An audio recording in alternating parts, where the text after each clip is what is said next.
ভাইরা আমার, আল্লাহর কসম করে বলি, একটা সময় আসবে মন খুলে নামাজ পড়তে চাইবেন। বিশ্বাস করেন ভাই, লিখে রাখেন ডায়েরিতে। আপনাকে যদি আল্লাহ হায়াতে বাঁচিয়ে রাখেন, যুবক ভাইয়েরা, তরুণ ভাইয়েরা, একটা বয়স আসবে মনে চাইবে একটু রবকে মন খুলে সেজদা দেই, একটু লম্বা করে রুকু করি।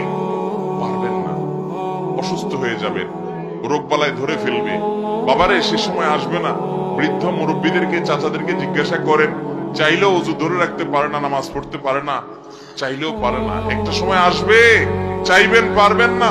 নামাজটাকে সুন্দর করেন, সময় মতো পড়েন, অনেক রাকাত নামাজ পড়বেন, নফল নামাজ পড়বেন। এটার চেয়ে উত্তম হলো ফরজটা পড়লেন, মূল সুন্নত গুলাই পড়লেন, কিন্তু ধীরস্থিরতার সাথে পড়লেন।